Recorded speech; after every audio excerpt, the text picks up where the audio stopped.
Okay. Can we get to work? Stupid YouTube.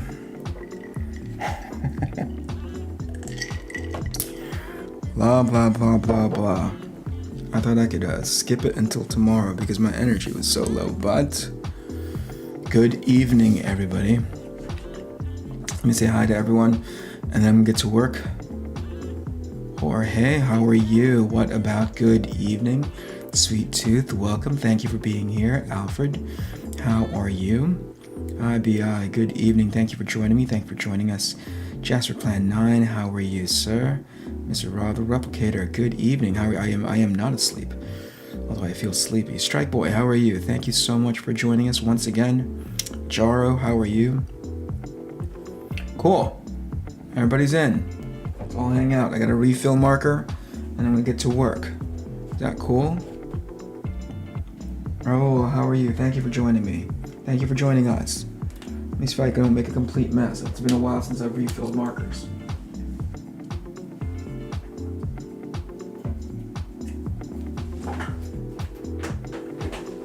You guys talk amongst yourselves. It's been forever since I cracked open these markers, and I don't know if I'm gonna make an absolute mess of it, so. How's everyone's, Tuesday? How's everyone's Tuesday? Somebody broke YouTube. Exactly when I hit go live, somebody broke YouTube. So that was fast. That was interesting.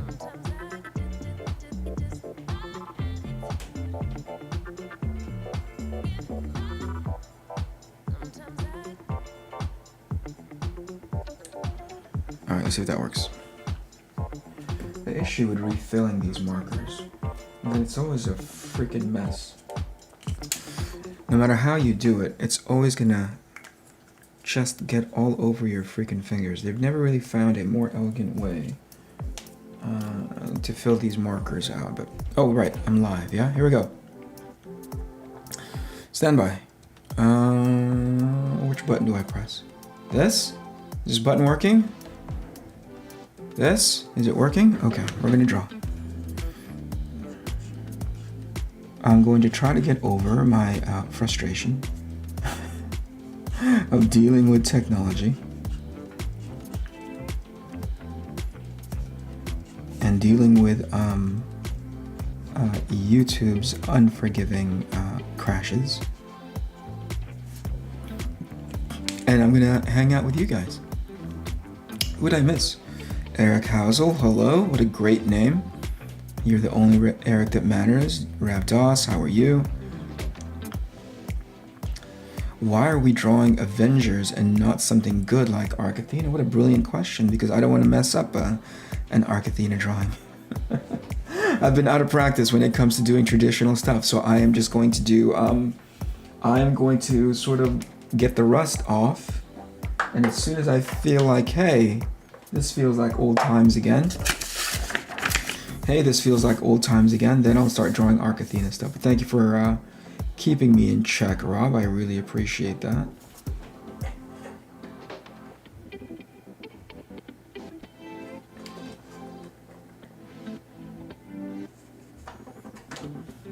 You know, I'm gonna start inking in a second. I think this is just me practicing, yeah?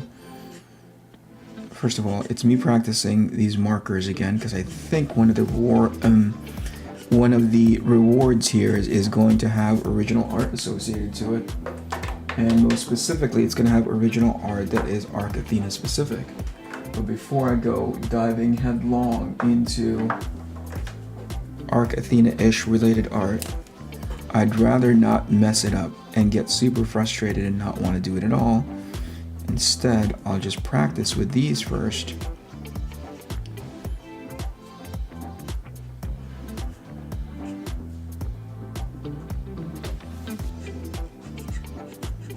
And hopefully, like I said, I'm sort of knocking the rust off. Sort of learning how to pedal a bicycle again.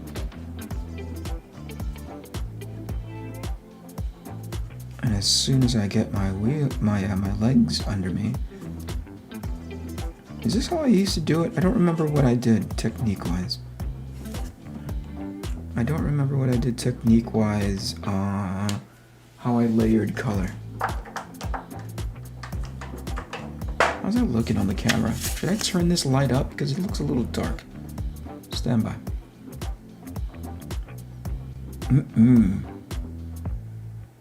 Can we blow that out? Oof. Oof. It's too much. Key right. Key Elgato. Key. There we go. How's that? That's much better. That's not gonna make me blind at all.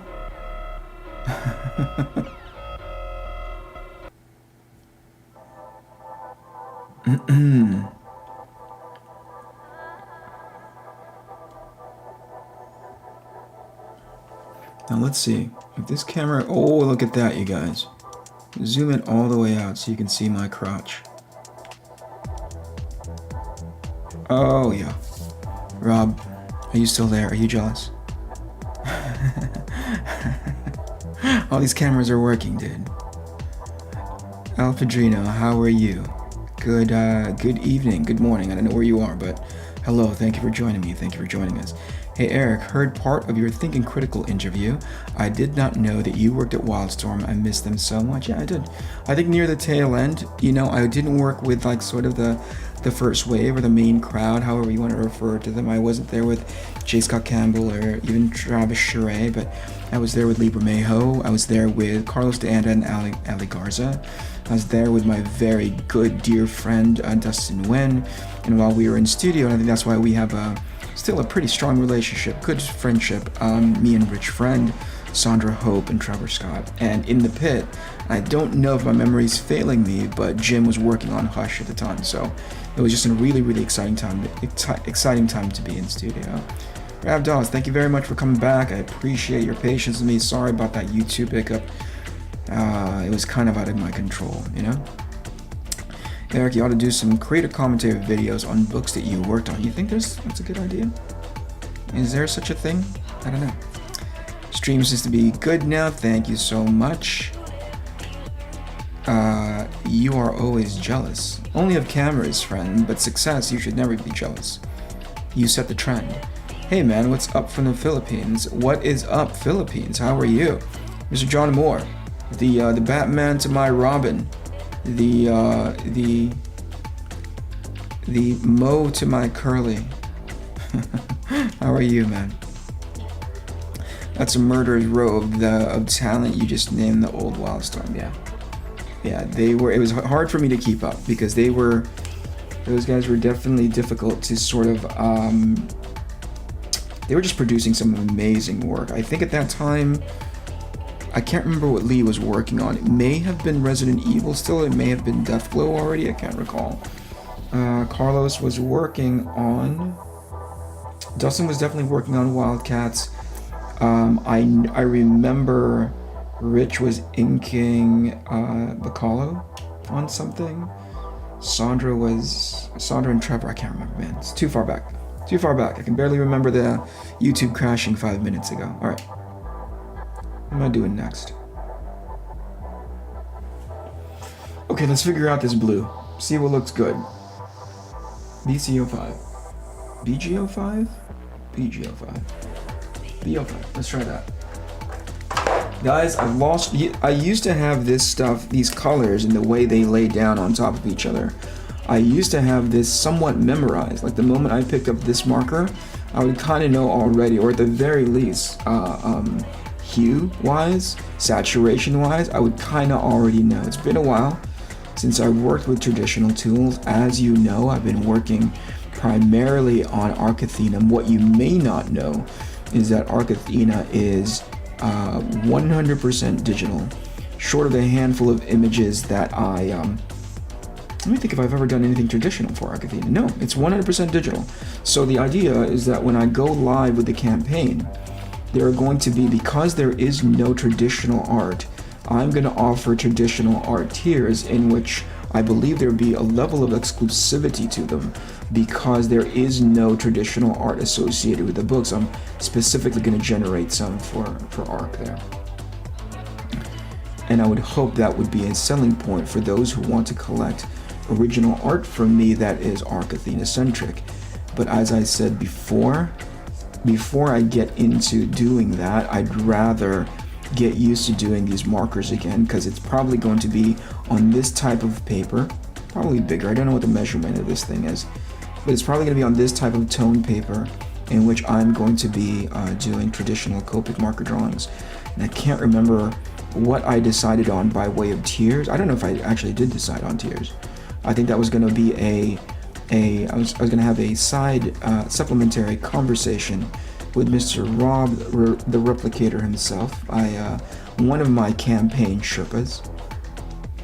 Forgive me if you don't like that term, Rob. You're a campaign Sherpa. And I wanted to check in with him what made the most sense as far as what these original art tiers should be going for.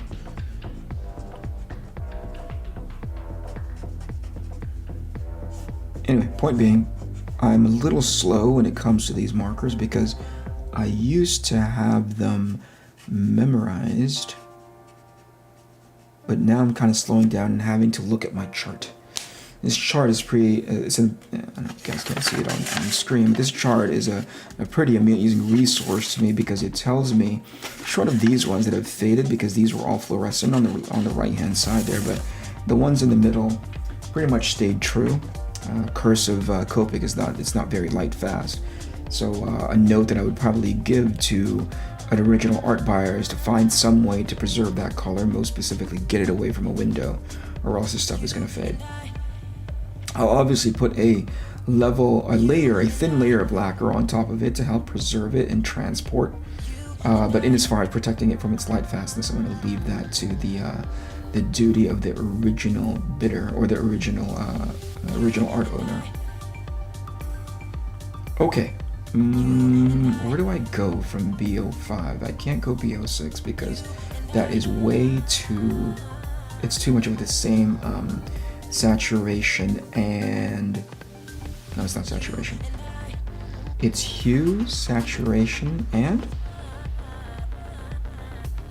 value. It is way too close to the same value. So let's try something else. If I mess this up, forgive me. I messed this up.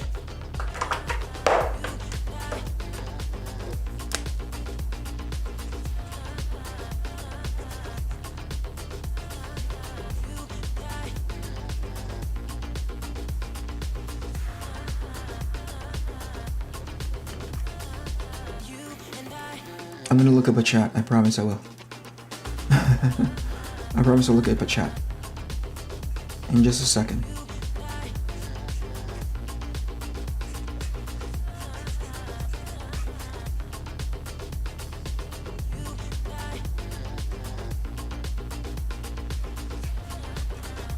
This hue is a little off.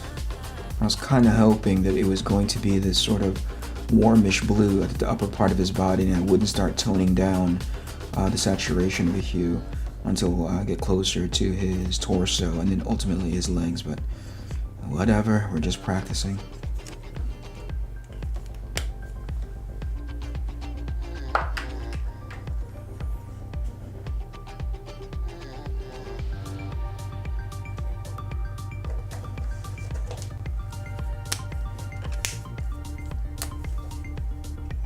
I'll get to his skull cap there in a second, but I just want to make sure. Typically I would have a test piece of paper off to the side so I can see how. I'm starting to remember my old process now, where I used to have a test piece of paper in which I was just kind of dabbed color, because the temperature of this this toned paper changes the nature, the color of the color of the marker once it settles and dries, right? So this would probably be the nature. The Copics in and of themselves are incredibly saturated. They're very vibrant, and one of the effects of this paper that does to Copics is that it dulls it a little bit. It bumps down the saturation, but I'm not used to exactly how much it bumps it down, and so I said before I used to have a scratch piece of paper on the side. Similar kind of with the similar paper that I'm rendering on top of, so I have a more accurate, a more true representation of what that color looks like, as opposed to what it looks like on this chart, which is sitting on a white piece of paper, right? So much more vibrant, even months after I put them down, with some of that vibrancy should have gone away.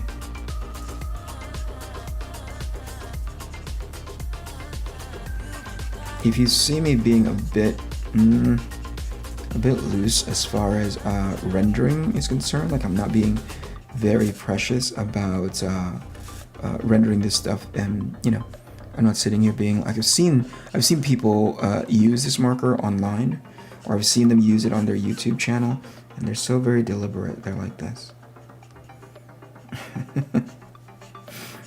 And to me, this is just me, no shade on those people, to me it makes the marker so much less fun. Like, I don't know, I think that's the reason why I'm so that's why I have so much fun whenever I'm rendering something in marker, because I don't think it's all that serious. It's like, it's just marker. It's it's like a very, very expensive Crayola. Oh, wait, the future. This time tomorrow. Look what I can do. Look at that. I can keep zooming out, just so you guys can see me render his leg parts. There's a sticky on the back of the paper, so it kind of stays on the table. Look at that. Okay, I'm gonna be looking at chat. Stand by. Hush, music. All right, where are we? I didn't miss much. Good. Good evening, Terminus 909. Hello to you, Australia. How are you? So heartbreaking that DC isn't using any of the Wildstorm characters. We should crowdfund buying them all back from those who love them. Sure. Bruno, how are you?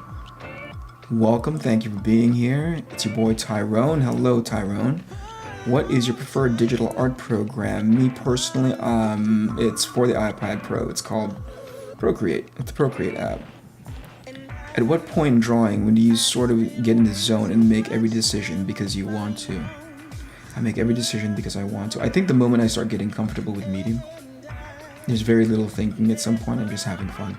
Just as long as I continue to have fun, I think that's when it really starts to feel like it's not work, it's not laborious. Does that make sense? Alright, I gotta keep referring back to this chart because I'm done. I'm not comfortable with it yet. So if you think about light hierarchy, and I think if John Amore is still in the chat, can I tell you guys a really hurtful thing that John said to me the other night? Don't pick on him, but he did say something very, very hurtful, excuse me. He said, Eric, I don't go to your streams to be entertained. And I damn near committed seppuku. He's like, Eric, to be perfectly honest with you, I don't go to your streams to be entertained. I was like, you piece of garbage human. It's a good thing that we're friends.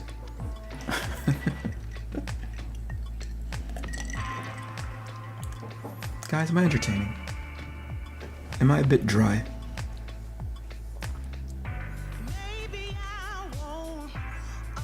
Because I'll believe you guys. I won't believe John in as far as my entertainment level is concerned.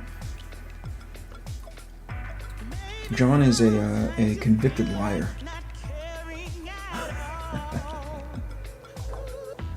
And he's very hurtful, that John Amore. Somebody hurt him in life, and now he feels like he should hurt others, you know?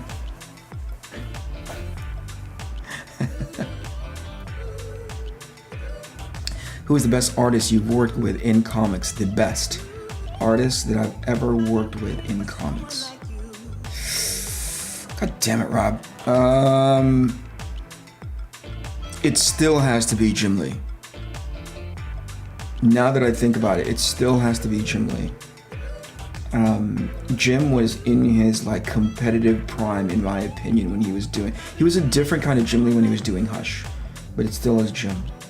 He's been my hero since I was aspiring to get into comics, you know, way back in the mid 90s, and to see him still perform at a very, very high level back when I was working with him in studio. That was incredibly humbling to see him run an organization, have the business acumen to run Wildstorm, and then also find the time to draw comics. Yeah. Worked with. I mean, I've been around a lot of great artists, you know, but the pleasure of having to be in the same studio with him, I think it's gotta be Jim.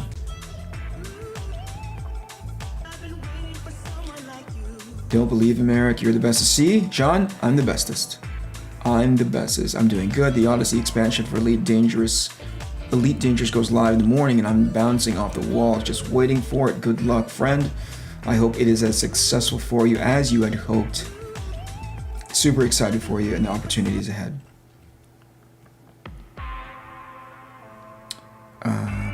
Let's see.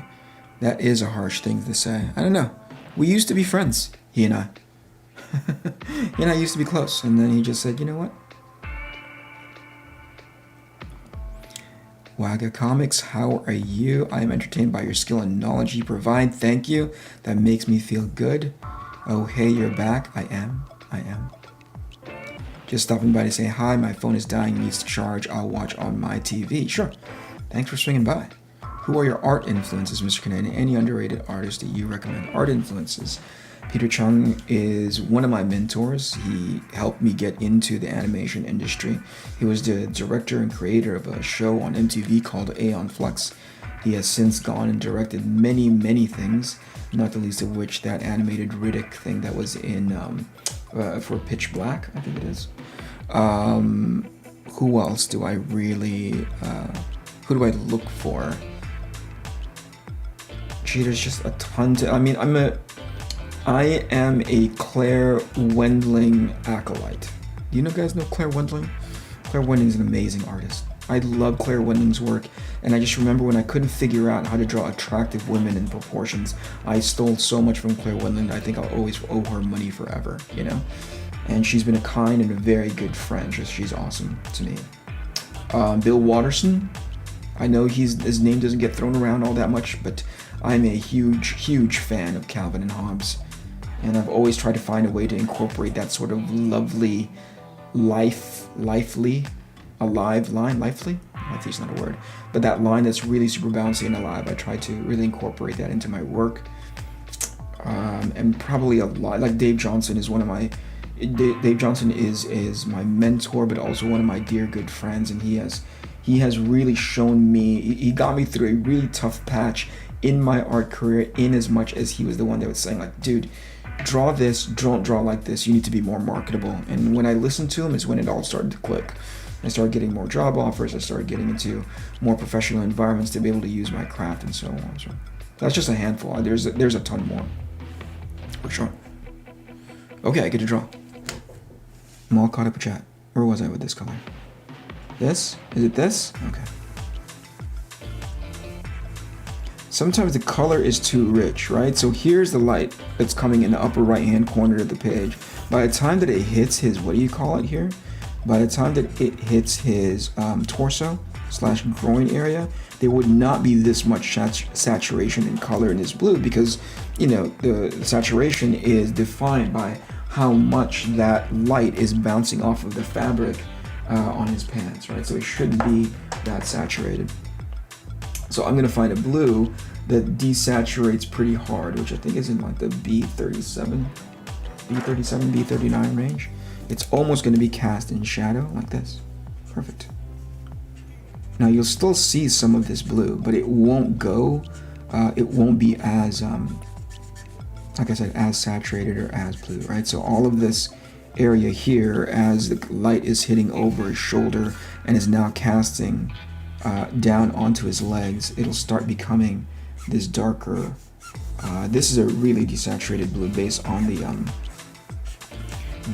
the sheet of paper that's in front of me. I just love it when markers run out of ink exactly as I need them. It's perfect, you guys. Welcome to my ASMR stream of marker squeaking.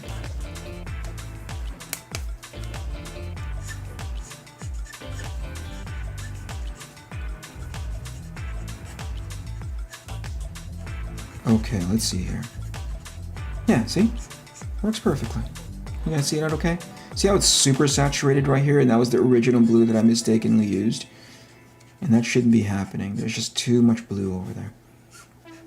Too much saturation of blue. And I think I see that a lot. And one of the genius things that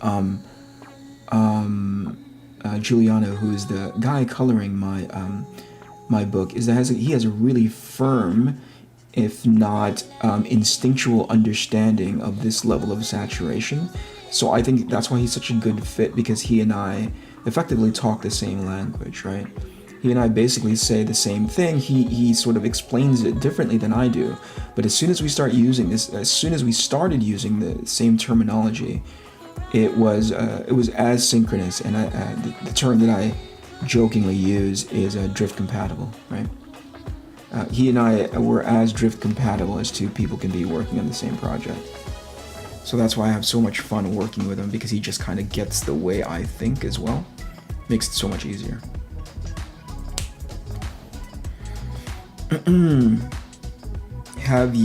Do you use watercolors? No, not so much, Rob. It's too hard for me to control. I know that watercolors, the intent for them isn't to control them, but simply let them sort of like be the thing that they need to be as they sort of like move around on the paper. Even within that, there's people who know how to control it significantly better than I do. Overall, I think that's the reason why I use marker, because I can exhibit more control over them. Does that make sense? So by the time we get to this kneecap over here, and if you understand the planes of this thigh, by the time we get to this kneecap, it is so far away from the light that it's almost going to cast into black, but not exactly, right? So there's still a blue hue in this marker that I'm using right now. All right, so it's going to catch this plane of the knee, this plane of the calf. Excuse me, this plane of the knee. This calf is going to go to black, and the front part of the knee, the front part of the kneecap, that's going to go like completely dark. And that's one of the things that I see a lot of people who don't quite understand why something doesn't have depth in their images, is because they don't understand how, or at least they're not very mindful about how light works. And that's how you can really understand how to turn volume, is by like, okay, so that thing is furthest away from the light and it's shaped like a cylinder. If you kind of break everything down into its most basic forms, it's a lot easier to wrap your mind around. Like, I don't see Captain America's chest as whatever the multi-plane thing that it is. I see it as a barrel or like a cylinder, a top-heavy cylinder, but a cylinder nonetheless. And that allows me to sort of like make those kinds of decisions quicker, easier. It's an easier volume and shape to grasp, so it's a lot easier for me to render. Does that make sense?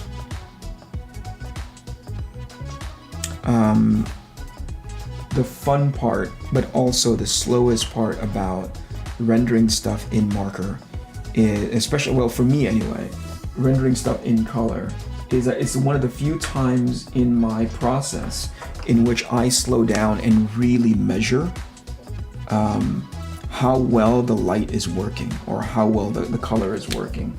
And what I mean by that is, sometimes, when I'm inking, I kind of know you only have to worry about, when I'm doing pen and ink drawings, you only ever have to worry about a binary decision making, right? That line is either on or the line is off, right? And maybe somewhere in there you have to consider line weights because it's further away from the light source, yada yada. But for the most part, simplistically put, you just worry about the line being on or off, right? And paying attention to where your light sources are. Pretty easy. I can barrel through and get through that image very quickly. But when I'm doing color, for instance, here's an opportunity, because there's so many scales on his shirt, right? The light shifts on those scales very specifically so that I sell the volume of that shoulder, the cylinder or the ball of that shoulder. And that's why I have to measure, quote unquote, and see like, okay, how do I sell the fact that shoulder is turning, or that ball, that sphere is turning for a shoulder? What trick do I do? Do I do a darker blue, a more saturated blue, and so on? Like, those are the kinds of things that I'm measuring in my head. And I'd come to find, by introducing just a color that's not necessarily in the same hue family as blue, but certainly in the same value color as that blue that I use, it really has a tendency to pop that shit forward. I'll show you what I mean. So I'm trying to look for this. This is so much easier with Procreate because I can just color pick my way through victory. But let's say, and I may make a mistake, so please forgive me if I do.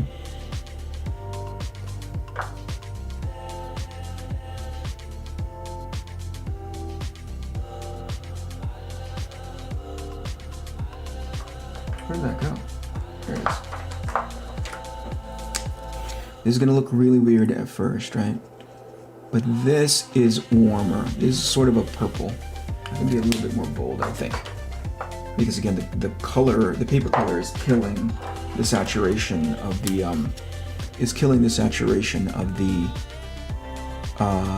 the marker itself. So over here, I'm going to add just a tiny bit of purple to his armor. I know that looks weird.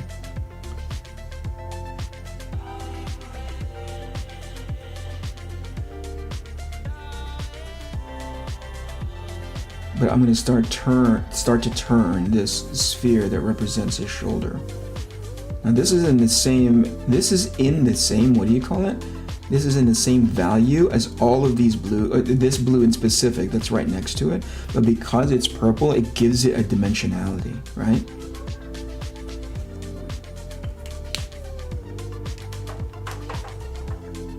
And then I'm going to do not in the same value as this blue, but in the same value as this blue, but I'm gonna do it in like a really, really super cool green. So let me see if I can find it.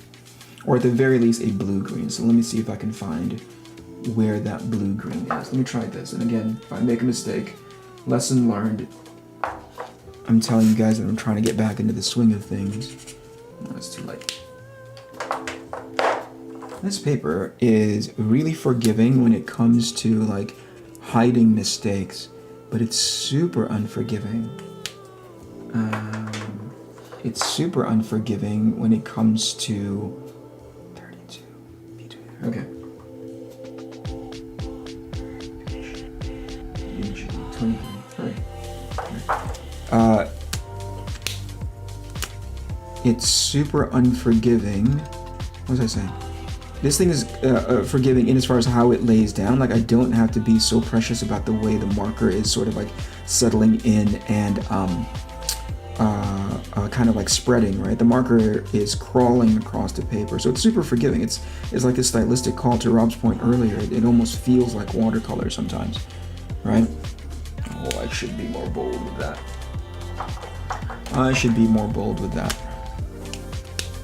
It's just disappearing now because of the beige or the tan color of the paper, you know? There we go. Now, if this was a white piece of paper, this level of saturation, this BG34, whew, this thing would be jumping off the paper, but because of the tan, right, it just desaturates it in a big way. I mean, look, see how that looks? That is BG34 right there in that tan area. It gets like super muddy, but if you take a look at what it looks like on this paper, it's like right here. See how saturated that is? So I have to be a little bit more bold with my color choices in contrast to when I would be, because I'm working on a colored piece of paper, on a tan piece of paper. And then finally, and let me see if I can pull this off without making it look really, really stupid. Too late. I'm going to put something super warm, E55. I'm going to put something super warm at the crest of this, see, it's not even going to show up, at the crest of this shoulder, just like that.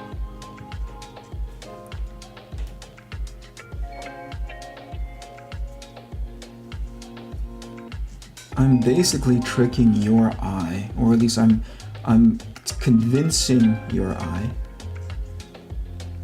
that this volume is turning, right?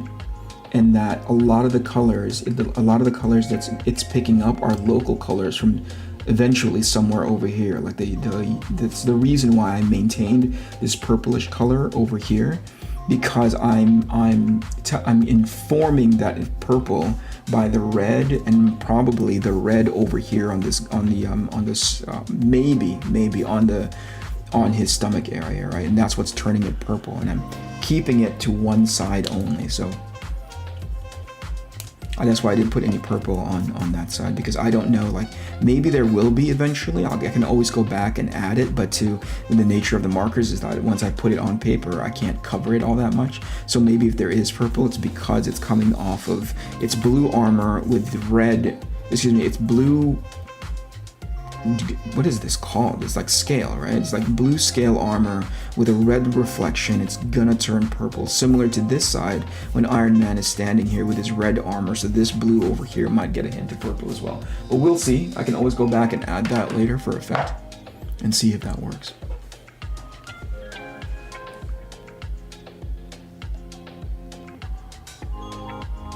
What'd I miss?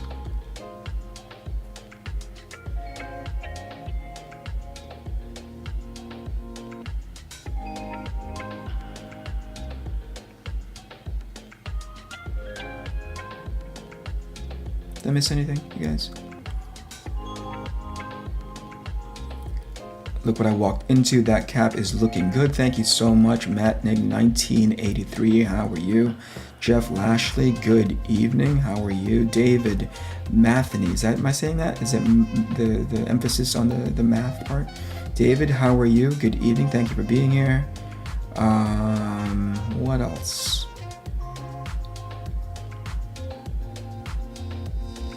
Eric Kennedy, always learning new stuff on your stream. Good sir, thank you for being. I told the story about how you didn't find me entertaining, John. It hurts. Alfred Doodle, how are you? Welcome back. Thank you for being here. Okay. Should I care about the stripes now, or should I just start inking? What happens is, so like right now the blues on the scale mail are popping pretty nicely. The moment I put the black line around it, basically the holding line that represents all the little details that helps you understand the shape and form even better, all of that becomes like super light, because the nature of the black is so super contrasty that you put it next to a natural color, or excuse me, you put it to a semi-light color. Black will just make that color even lighter, you know?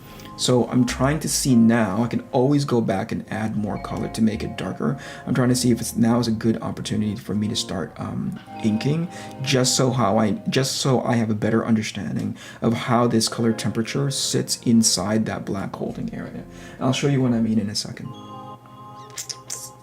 This part is in need of definition, maybe. So like the reason why I say maybe is this part is going to be in shadow, right? Is it enough for me to leave it in that dark of a blue, or is there an opportunity for me to go a little bit darker and a bit more heavy-handed? I know for sure I need to go back in there and add a darker blue, probably like a dead slash desaturated blue in that in this. I don't understand why Captain America has underwear on the outside of his pants that's the same color of his pants. Who does that? Sinner.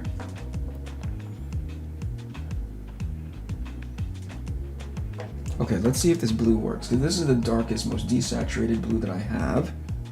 Or if I need to go like a blue violet that drops into, where did it go? No. Okay, let's see if this is worth. Yeah, I can't even see it. It's too much in the same. It's too much in the same value. I may need to just go to black. And I remember from yesterday that my black would need an ink refill, and to be honest with you, I don't want to deal. So I'm gonna use this black. And it should not be.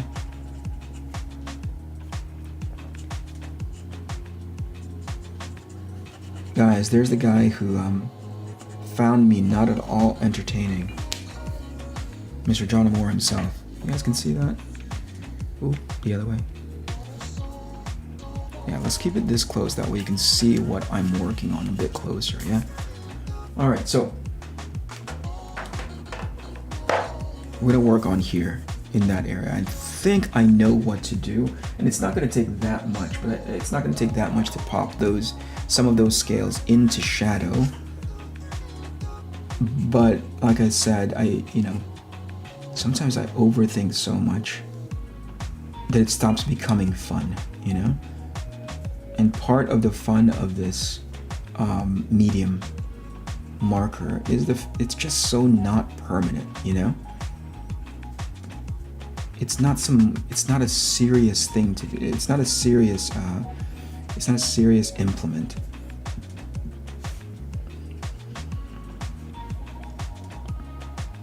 I don't know, at least I never took it seriously.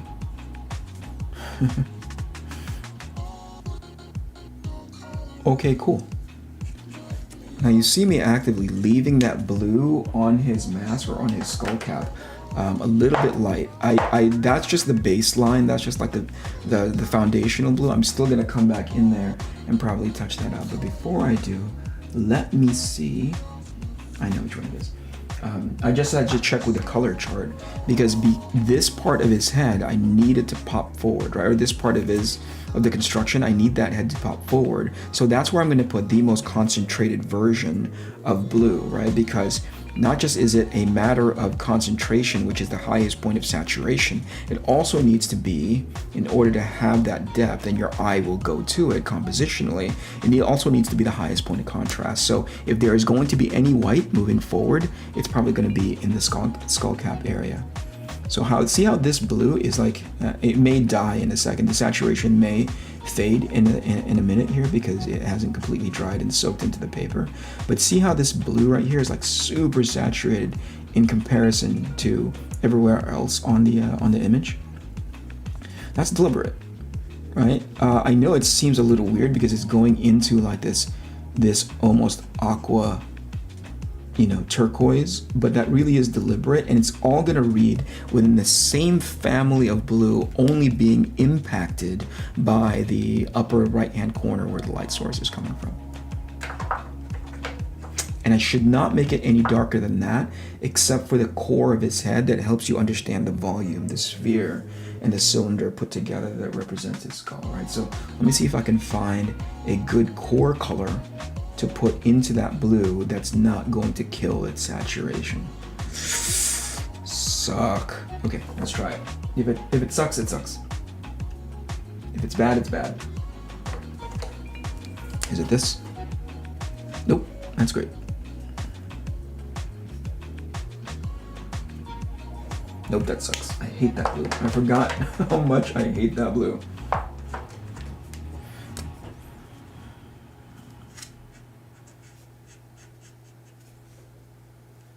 There we go. Much better.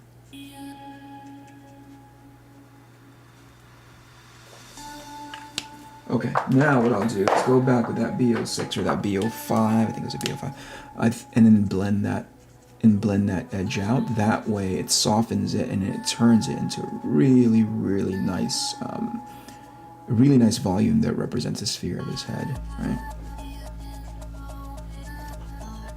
There we go. Easy peasy.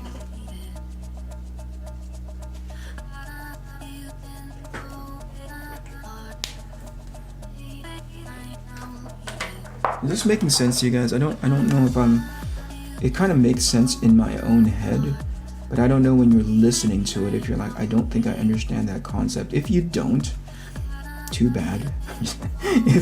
if you don't, I think the better way for you to sort of like wrap your mind around what I'm talking about. I don't know if you guys are visual learners, or if you're a visual learner, I think this makes it so much easier. This exercise, it gets so much easier if you actually try it in application. If that makes any sense, right? Rather than sit here and like try to think about it, try it out and see if by doing you understand the concept. Because I think that's how I work best. I learn better when I apply the concept myself rather than reading it from a manual. Is that the same? Are you guys similar in that sense?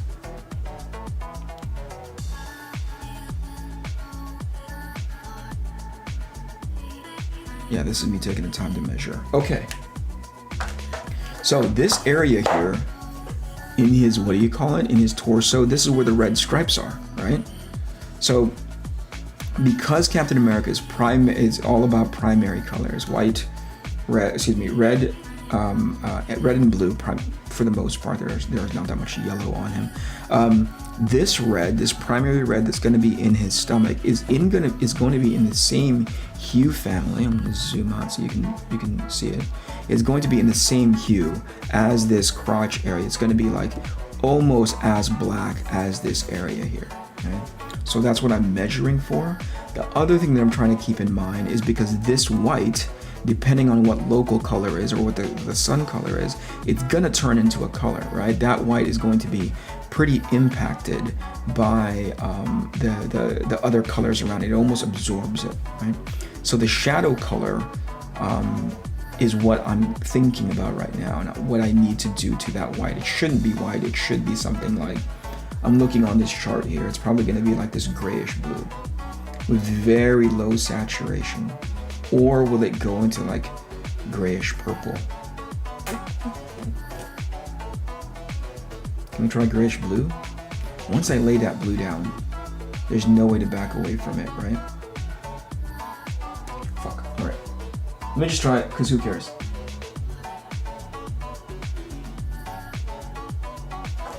It's probably this, right? See, if I had a, what do you call a piece of paper? Oh, that's dark. If I had a scratch piece of paper, which I do over there, but I'm too lazy to go get it. If I had a scratch piece of paper, I would be able to do it. Okay, here, let's try it. Hey, that sucks. That sucks really, really bad. What do we do to that white? I think I'm too dark, so whatever this is, B23, then go to B21. Okay.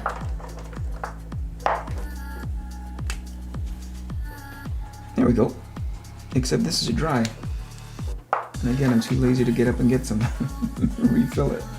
Oh well. It's gonna have to be this, Captain America. One of the most tedious parts of rendering something in marker is just the amount of time that especially if I'm not being very careful, or I haven't planned out to refill a marker. Man, it takes so much time. In the middle of it's the most frustrating part is when I'm rendering something and the marker goes dry and I'm like, okay, I gotta go to this bin with a refill tube, you know?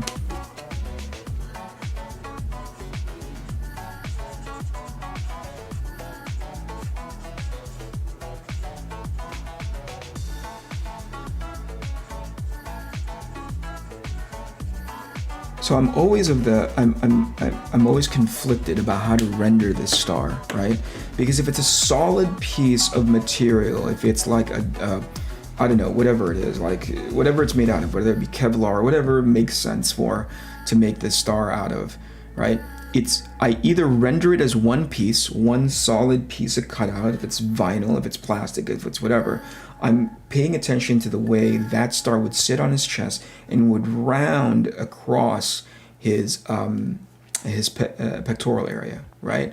Or do I render it as I've drawn that red line going down the middle of his chest, which represents his two pecs, right?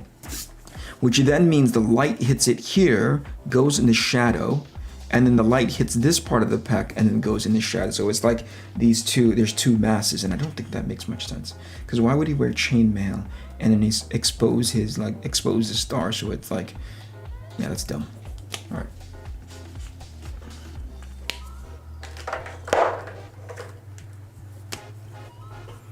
This is the core. This is the shadow color that then goes under his pectoral area. Right. So here's the plane of his upper part of his chest. This part of his shoulder is casting a shadow on the star on this side. Right, and then from there, I will blend that out so that mass, right, rolls over the front part of his chest there. Don't worry, it looks a little dirty and ugly right now because it hasn't dried yet. That's my excuse, you guys. It's always gonna be dirty and ugly.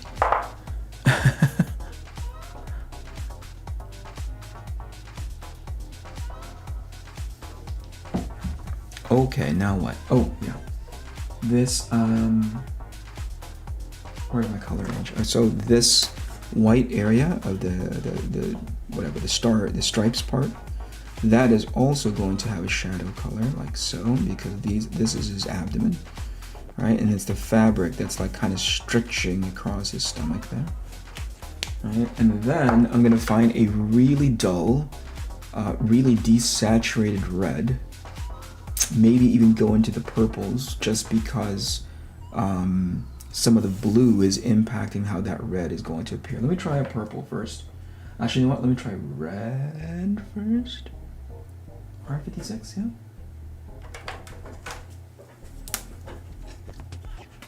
Oof, look at that. That is awesomely desaturated.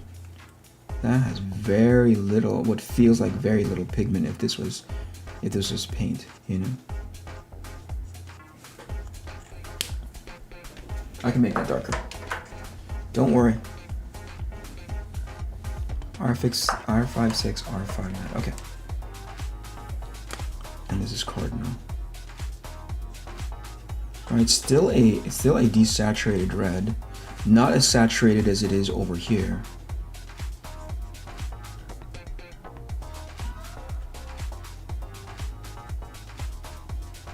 I think good colors come from a space of like understanding how light works and how light impacts that color. I think some color just for the sake of putting color down doesn't make much sense, especially if you're not measuring. Okay, does that make sense? If I zoom out a bit, actually I'll move the canvas up a bit so you can see where I'm going. See that? I know that red, I can still, that red to me is adjustable. I was primarily worried or paying attention to that red in his abdomen. I can introduce a bit of saturation in there, but not much, because if I try to do it too much, it turns into freaking mud, you know? Just a tiny bit of saturation on the top part of this six pack here. So it's not completely dead. Cool. Man, I just want to start inking. Can I just start inking?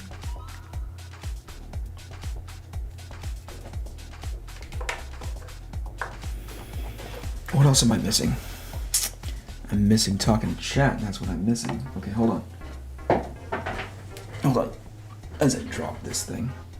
So this color here, right? This color of gray, or this gray blue, is obviously going to be the same color of gray. If you think about the natural course of how this white is going to turn, it's on a similar light plane as this star on his chest.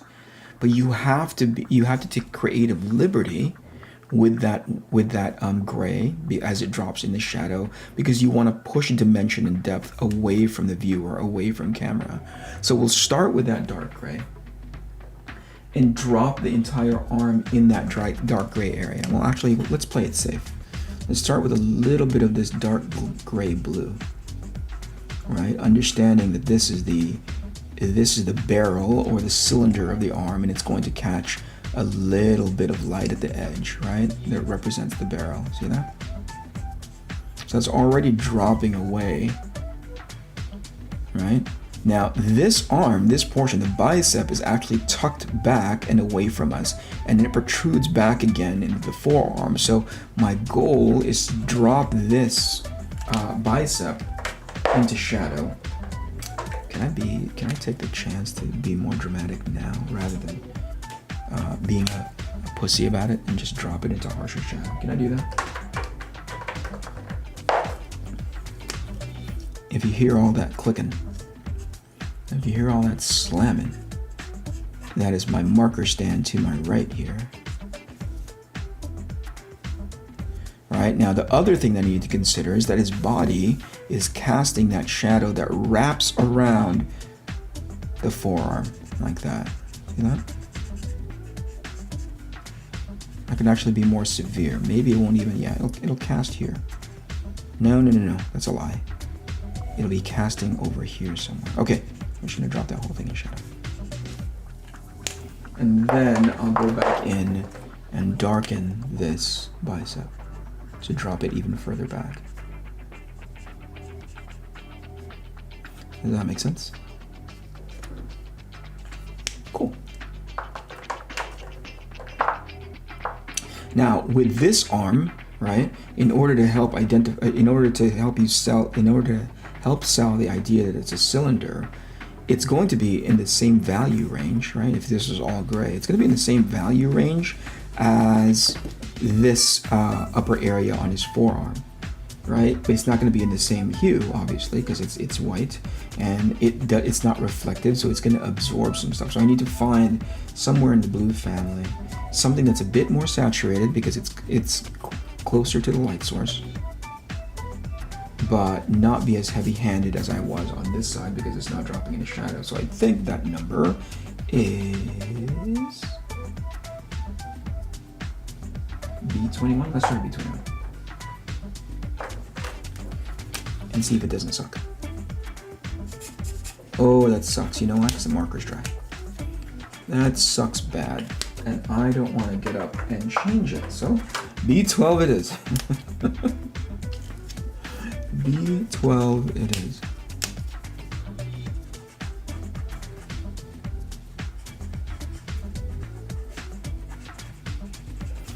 And that marker is also dry.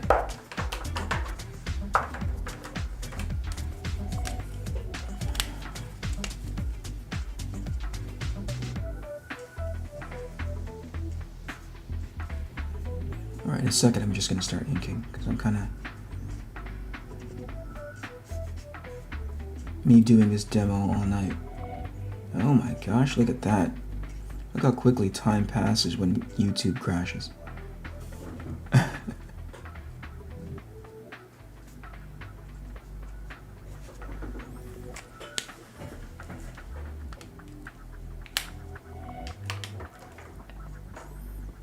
All right, he's got dreamy blue eyes, this Captain America. So let me find something that's dumb to put on him and make that his eye color. Let's see, where is it? It is BG02, so it looks like this. Nope, it looks like BG02.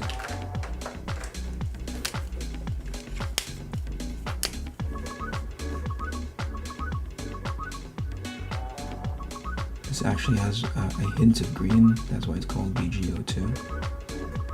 Blue green 02. Okay. The other thing, and I kind of just want to fuck around. What is the hottest short of being fluorescent? RB04. RB04. Am I this dumb? Am I dumb enough to put this RB04 in this ear? Oh, it's not even really gonna show up. Anyway, typically what I do, why I use such a saturated red violet on ears, right? Because the light is showing through the cartilage on your through your ear, right?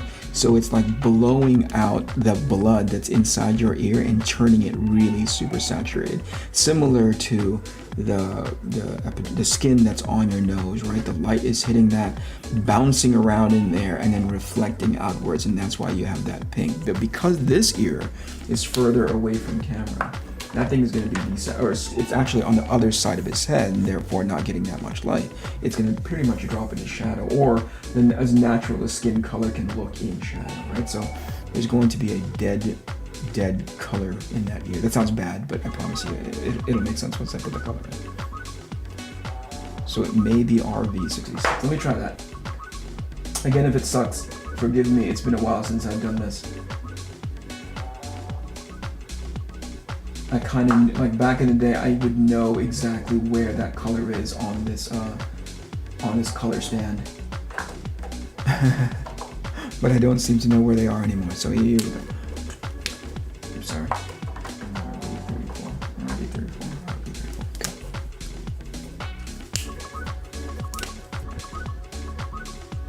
There we go. Semi-dead color on that ear. Okay. If you have an understanding of if you have an understanding of the zones of the faces and what the undercolor is, some people just color skin on the face just like a flesh tone, whatever flesh tone that you may have or the flesh tone that you prefer. But if you really think, especially in Caucasian skin, if you really think what could help add luminosity and therefore like believability into the skin, you have to think what the skin is up against. So one of my friends who does a lot of like character design and splash art painting at work, they actually have this theory, especially when it comes to males, male Caucasian skin. The skin is reddish. The skin is reddish and pinkish all the way around, but it's going to have a hint of yellow when it's close to the forehead because that skin is wrapped around your skull, right? So it's going to have just a tint of yellow, right? It's going to be the most red where you have the most flesh on your face, and that's on your cheeks and on your nose, right? And then when you get closer to the chin, you're going to have a bit of blue because under your skin is the stubble or the hair that's going to be, you know, it's conceptually in the guys when it starts to protrude out. So there's gonna be sort of like this purplish color in the chin and the upper lip area. Now, my issue, how I used to be able to do that when I'm painting something digitally, I just paint some like, you know, randomly just select an area in the upper lip and the chin and on the jawline area. Painted some off gray or whatever it is, a little bit of warm gray, you know, like purplish gray, right? Blue purplish gray, and then take the transparency slider and just be like slide it until it's not so obnoxious anymore. I don't have that control in markers because once I put it down onto the face, if I don't pick the right color, it's gonna be a shit show. So allow me to measure just a tiny bit, so I don't turn this into a complete mess. Because it's the face. E34. Let's try it. Like I said in the past, I probably have a scratch piece of paper to be able to do this with, but right now I don't care. Why does that say B31, B34? That makes no sense. Is it this? Nope. See? That's wrong. It should be V34. That could have been a mess, you guys. That misprint could have been a mess, you guys.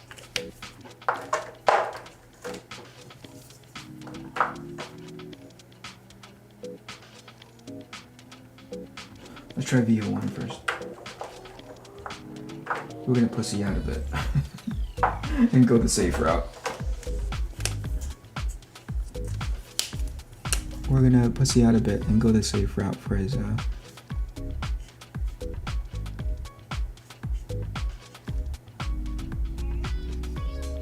because I don't want to mess up this face.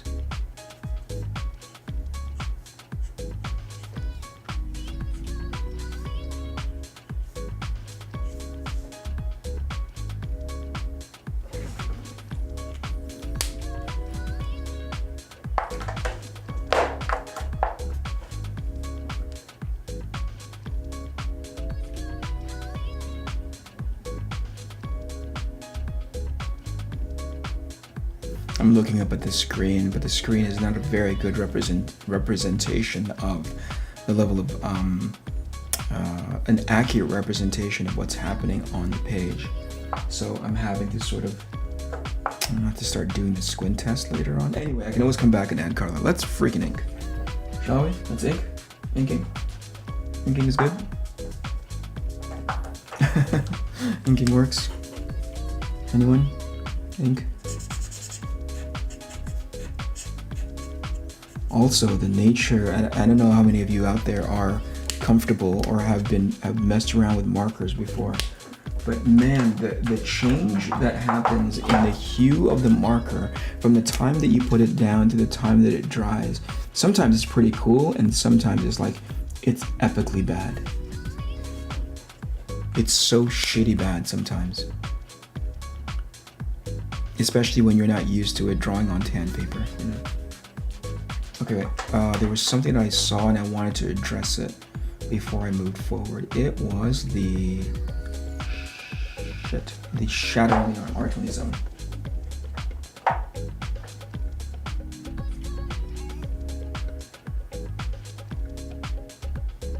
Okay, let's just try this. Let me try this. Body hits across, light hits across his body then starts to cast a shadow, right? That covers up that gleam on his glove. There we go.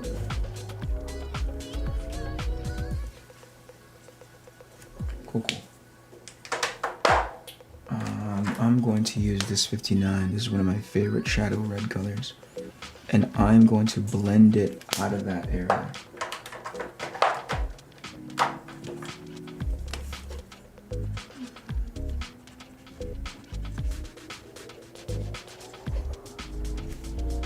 There we go.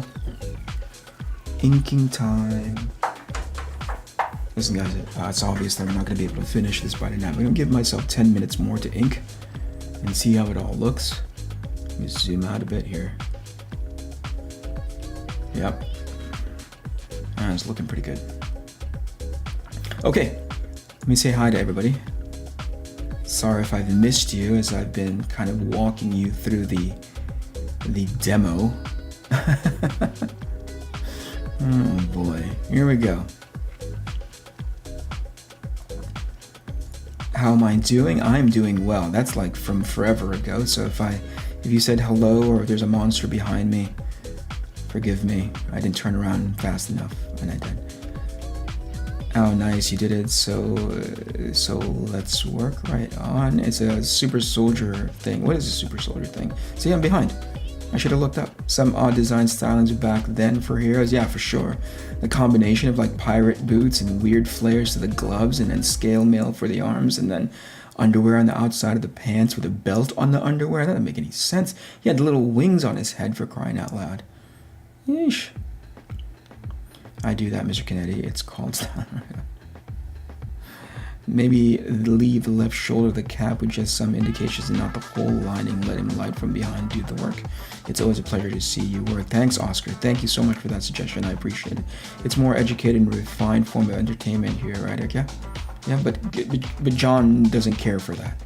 He wants me in clown shoes and bopping myself with like a fake hammer, you know? Peter, how are you? Good evening. I've only seen your black and white working coloring process. It's very interesting. Thank you so much, George. Or Jorge, yeah. Eddie Winkler, welcome back. I saw you here earlier. I'm sorry there was that YouTube hiccup. Please forgive me. Thank you for being here. Thank you for coming back. You have to finish this tonight. I don't think I have to do that. Mortal V, how are you? Cover Winkler with bees. I don't know what that means, but covering Eddie Winkler with bees. It doesn't make sense to me, Eric, but there's a reason that you sell comics and I buy them. Right on, dude.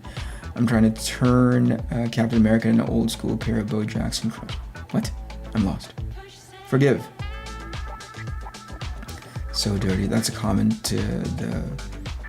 that's a commentary on the color turning dirty, right, John? John, because I'm way behind, right? Atomic Bulldog, hello, welcome.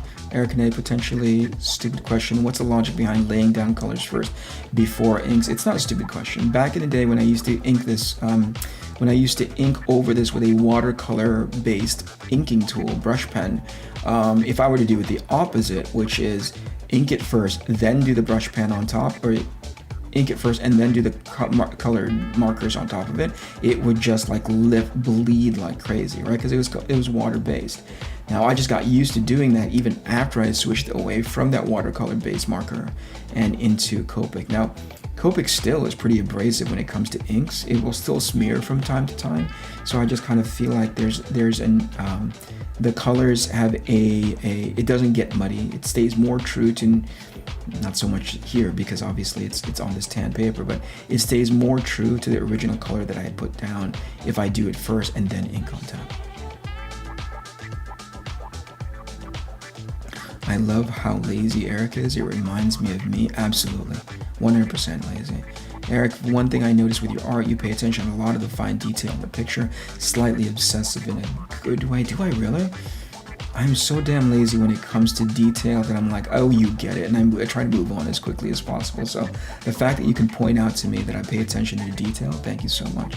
The joy of colors. At least it's relaxing to watch. Blue eyes with a bit of green, so nice to have finally found a flaw. How are you doing, Edwin the Ace? Thank you so much for being here. Page One Comics, how are you? Good evening. Thank you for coming in.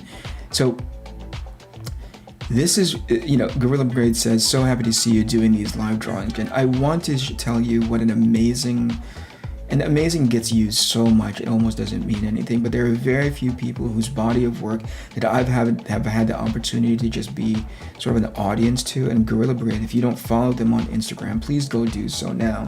They are legit artists. They are a legit illustrator, painter, actual masterful at their craft, and he'll be able to prove that just if you go to his Instagram account. So please go do so. Now, thank you so much for being here, man. Always a pleasure having an opportunity to catch up with you. Hopefully we're going to be able to do it in person sometime very, very soon. Rocco will love those scales. Absolutely. Eyebrow Idea says, looks great. Thank you. You can finish it in 10 minutes, bro. I believe in you. You believe in me. I don't believe in me. I have about 7 minutes before I have to excuse myself. So let's go do something about these. Have you guys ever seen Captain America and he has blonde eyebrows is sticking out of the mask? What a kooky concept, yeah? But we're going to do it. Now, the nature of this paper is already super warm, so maybe we need to be a little bit more heavy-handed in as far as what that yellow is concerned. So rather than just go like pure on yellow, we're just going to do this ugly yellow orange or this yellow red, so it really does pop forward. Is it this one? Yeah, this one. This is some weird. If this doesn't work, ruined. And then I'll tear it up and start over. That sucks so bad. I'm just tearing it up and starting over. Here we go. I'm just kidding. I'm not gonna tear it out. Calm down, John. Okay, let's focus here. Is that working? Okay.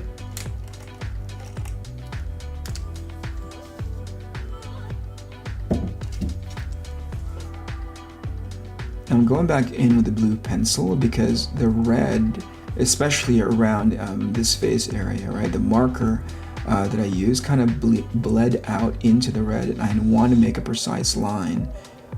I want to make a more precise line when it comes to what I'm going to ink over, right? Because there's so much red on here already, not just in the penciling, obviously, not just in the rough, but obviously in the rendering.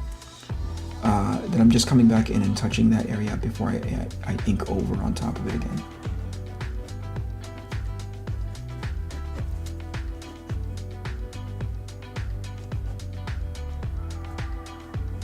Is that cool?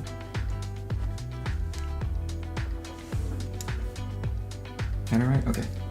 And the face, I don't know if it's the same for all of you guys, but for me, it's the place where when it comes to inking, it's the area that I slow down the most. Because I can fuck anything else up, right? I can mess up anything else. This is the thing that I'm gonna take forever to ink. This is the part that I'm gonna really, really super slow down. And as I'm saying that, I'm not slowing down at all, but this is the part that I slow down the most. And if I nail this, everything else I can sacrifice. Everything else I can mess up.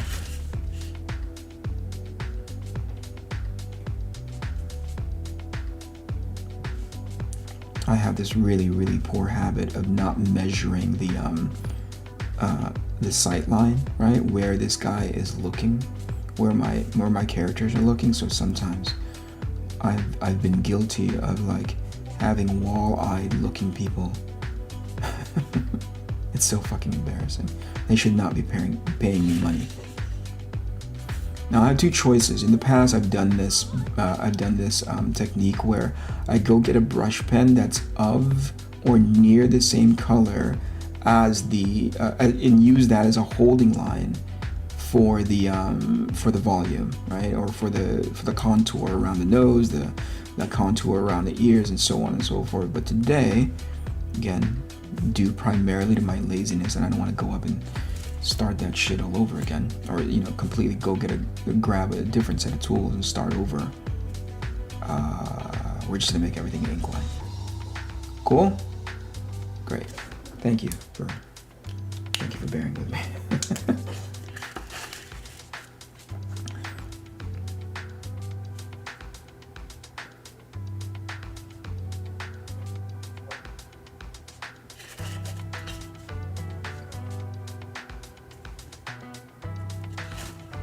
Dude,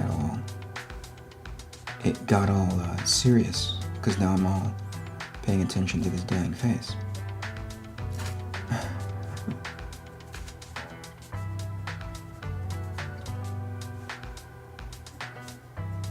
Why would Captain America's mask go around his eyebrows? I don't get it. Who does that, Jim Lee?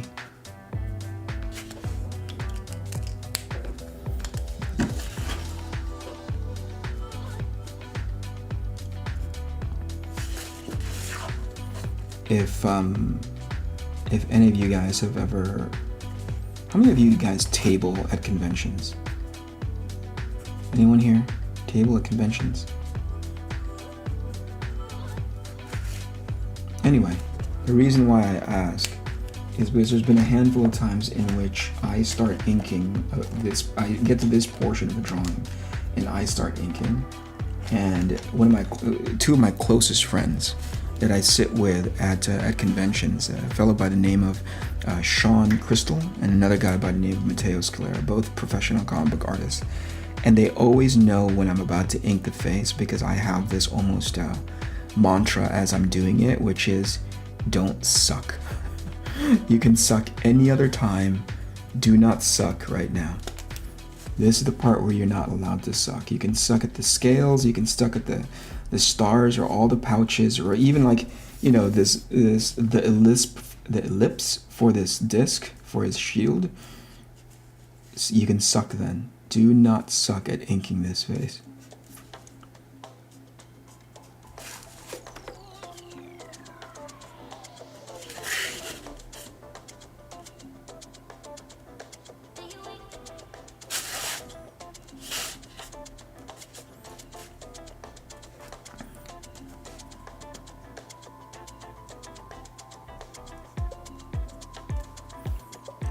They often call me out on it. Hey, you're talking to yourself again. Hey, you're talking to yourself again.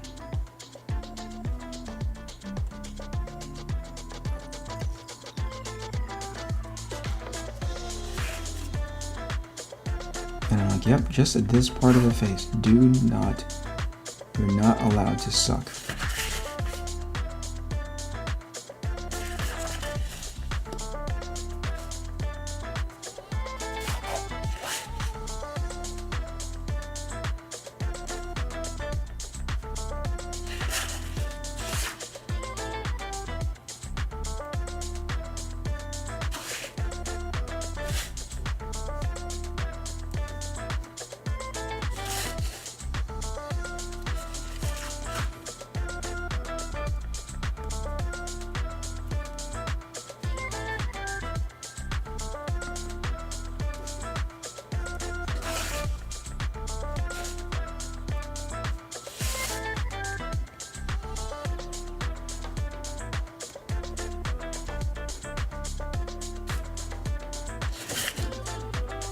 Hey, not too shabby. John Moore, are you proud of me? My good friend John Moore.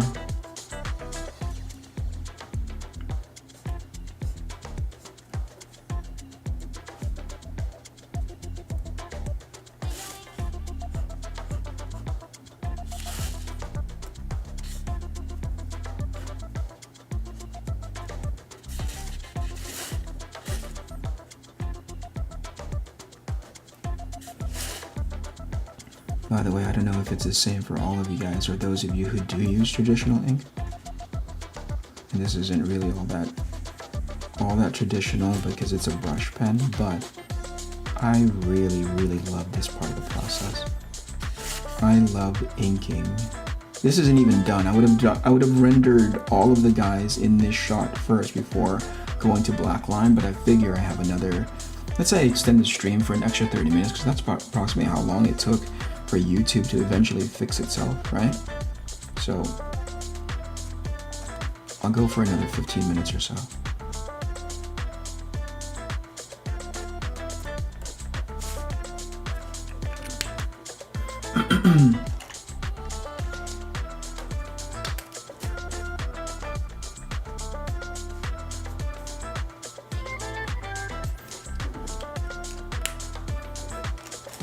That cool?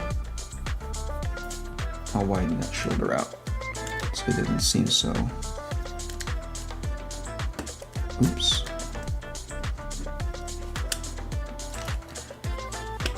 Screw it.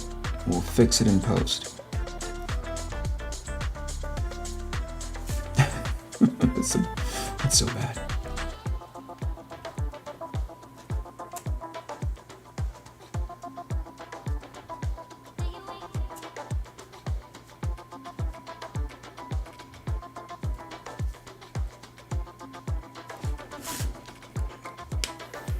Okay. Pretty good.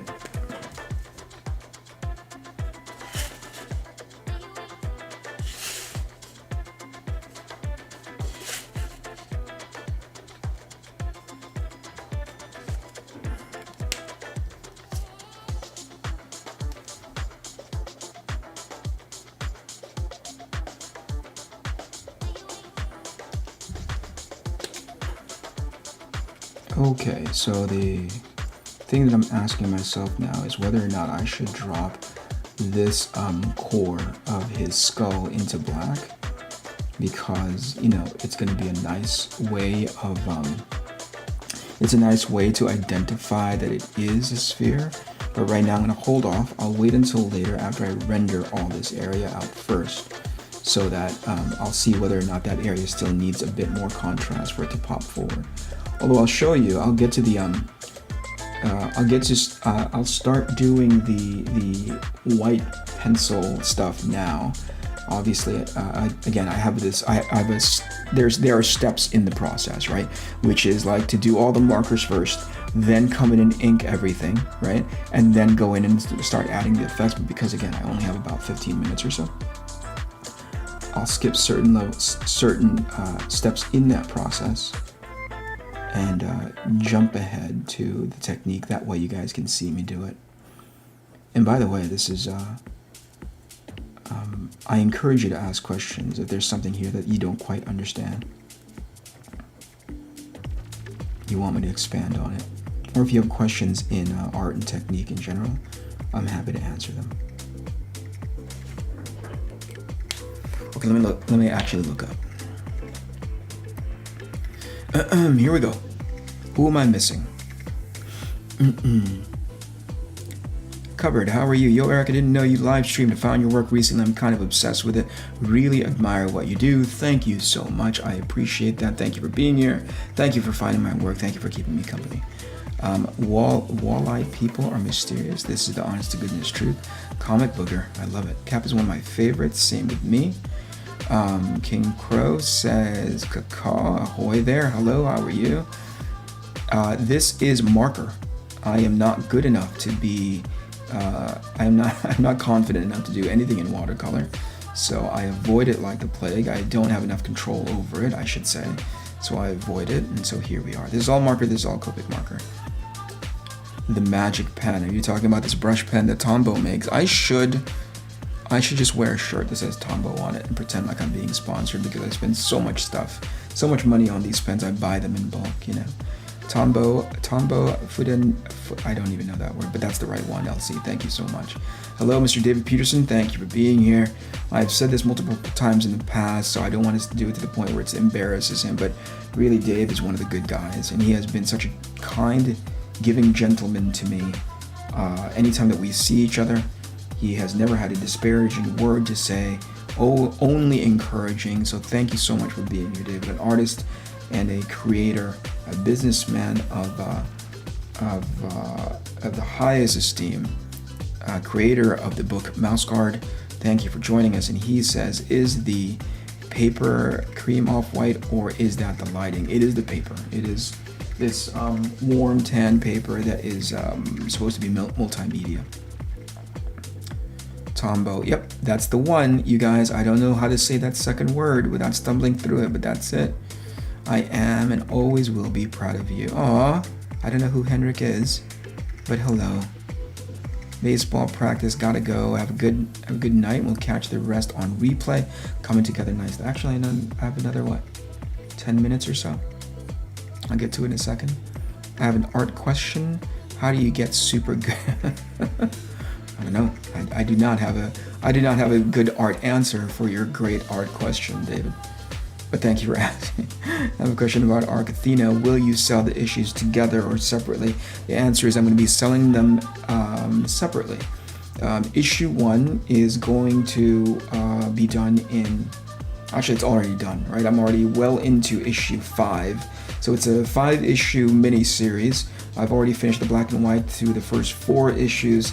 It's well underway of being colored. We launched the campaign in second week of September as soon as I do another sync up with Rob, because Rob is sort of, as I've referred to him, my crowdfunding Sherpa. He, along with a handful of others who I know have a level of success in the crowdfunding space, I'm really reaching out to and saying, hey, what does your guys' playbook look like?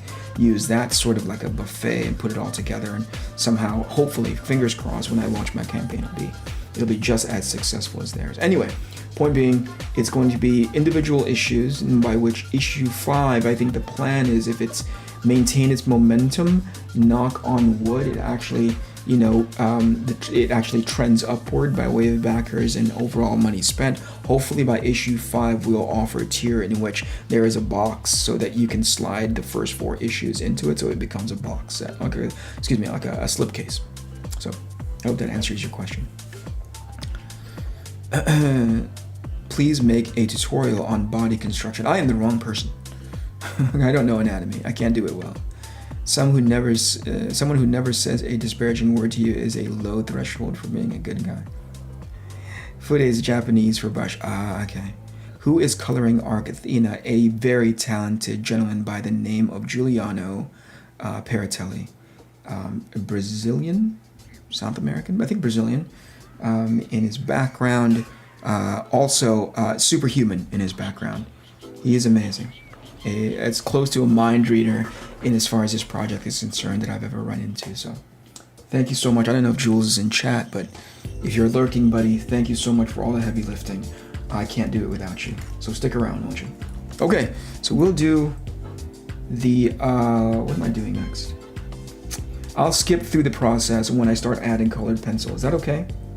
You guys don't mind? No? Cool.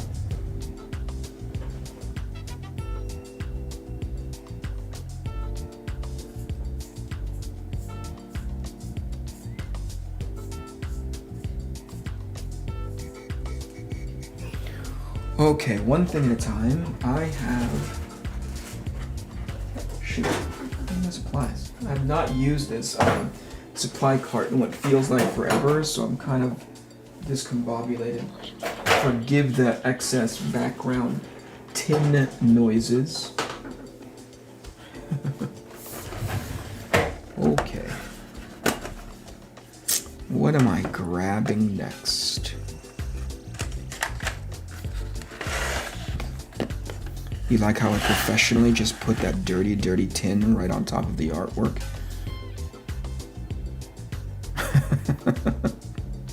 I'm a professional, guys. This is my professionalism.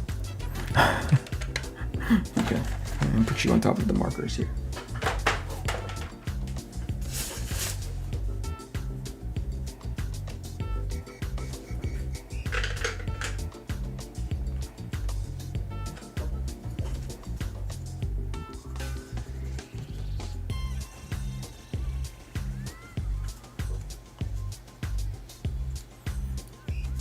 One time I got so caught up rendering where all of this blood that is closest to the skin flushed to the nose, or flushed to the skin, that I ended up just putting a freaking ton of blush and lipstick on not the appropriate character to be having that much redness in their cheek. I think that's pretty good. I don't think I should spend any more time adding color. What do you call it? Local color to it. Because I think I'm just going to end up spending. It's not going to yield the kind of results. I think it's just time to just go to white. Okay, here we go. As soon as I sharpen this pencil. Ooh, wait. I just found these today. I just found these in the set, or from this set, because I'm like, why did I not have a Faber-Castell white in this set? And I'm like, oh, because I used it all up. So here we go.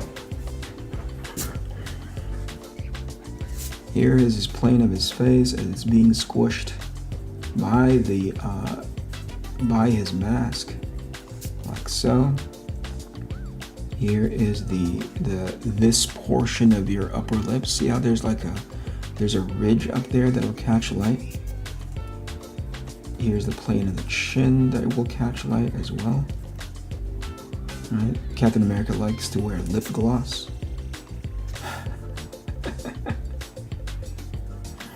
I'm such a jerk. Right? There's a rim around the nose here, right, that catches a bit of light. And what it does, if you do it effectively, is that it really does give dimensionality to the nose, that it pops out that little pyramid. Don't use my nose. I've got this squashed in Filipino nose, but you guys know what I'm talking about.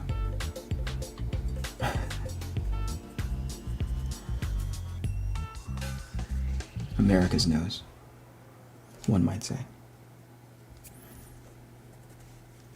Okay.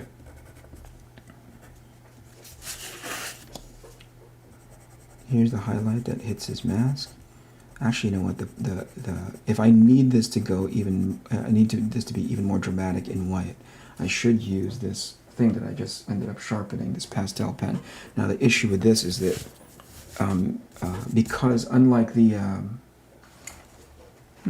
where did my eraser go? Unlike this colored pencil, which is more waxy, has a tendency to sit down on the paper more. But because this is a pastel pencil, you can accidentally, just running your hand over it, you can wipe it off. See that? Right? It doesn't sit down very well. It doesn't stay put very well. But the effect of it is almost as close to pure white, short of using white acrylic paint, which I still, on occasion, will go back. Right, so here, oops, sorry, that's wrong. Here is the ridge of the skull that represents this part of your head before this plane turns into the side of your head. So that's going to catch light, yeah? It's probably going to catch light right here at the corner of your temple before it drops down to the corner of the top part of your eyebrow. So all of this, just so you have an understanding, right, of how those planes work.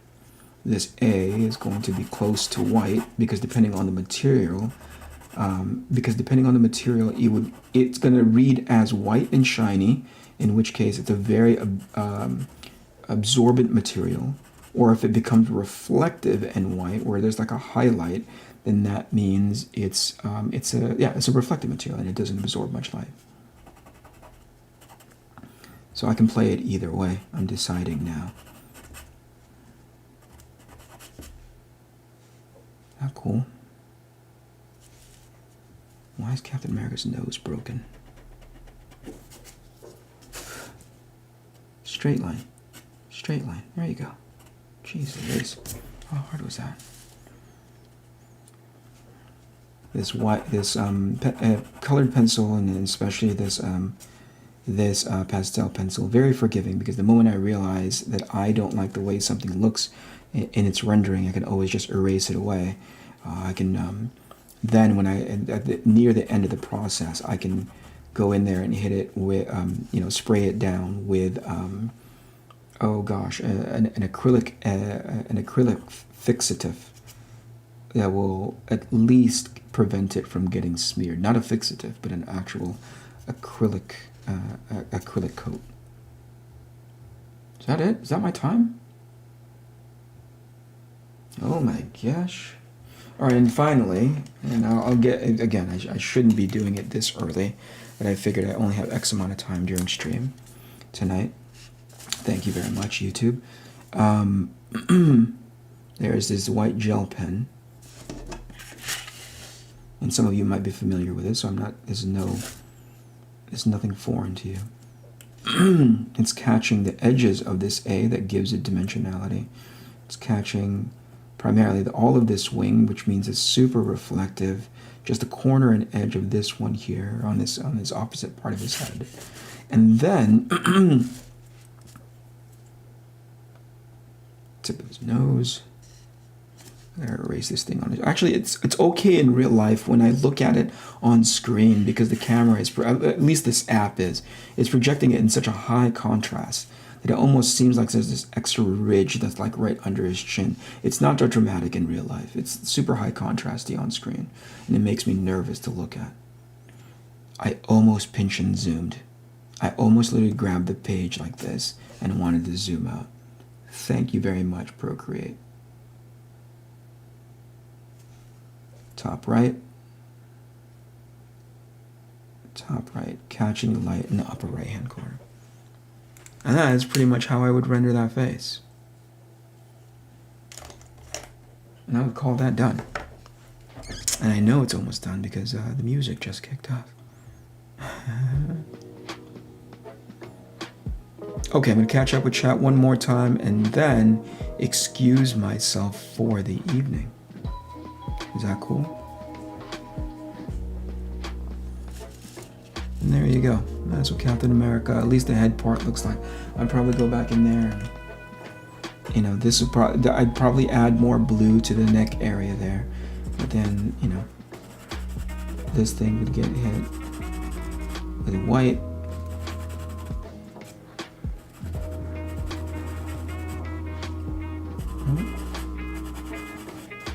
Light source closest, excuse me, the white scales turning white closest to the light source, being really ultra reflective. And it's probably going to be concentrated at this part of this sphere that represents his shoulder, right? But sometimes I take creative liberties and just, you know, hey, this scale over here is slightly askew, and that's why it's catching that light correctly. I wouldn't do it with this one. I wouldn't do it with this pencil. This pencil is stupid. I do it with that. I would do it with the pastel pencil. I do it with a regular pencil, like so, because there's more control involved, right?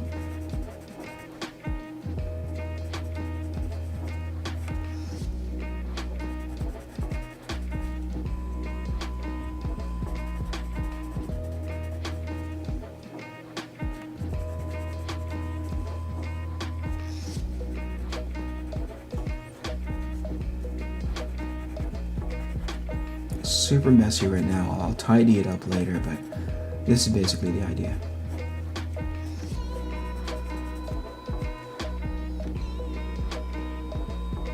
Does that make sense?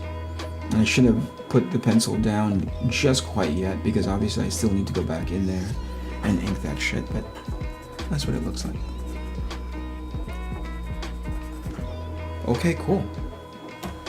I think that'll be it for tonight. It's now 10:30. Way past my bedtime. I'm going to end up turning into a pumpkin on screen.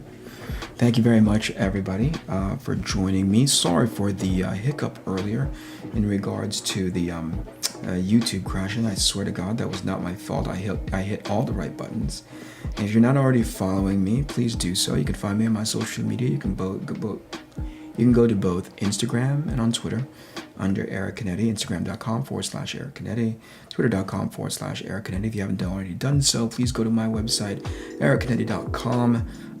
The critical part is waiting for the prompt to come up and sign up for my newsletter for all the behind the scenes, all the all the work in progress shots of Athena. Wait for that prompt, stick in your email, and I'll be sending out newsletters sometime regularly very, very soon.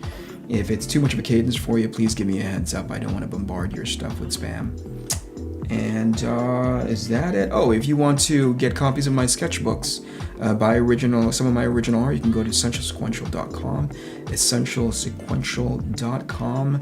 Find my name in the artist tab. My buddy Jason runs the place, and he represents a lot of great, very, very talented illustrators in the comic book industry. Find me among them. And if not me, go look for another artist to support. Essentialsequential.com. And I think that's it. I'll be back next Tuesday, 8 p.m. Pacific time. And I think that's it. Okay. You guys have a wonderful evening. Good night.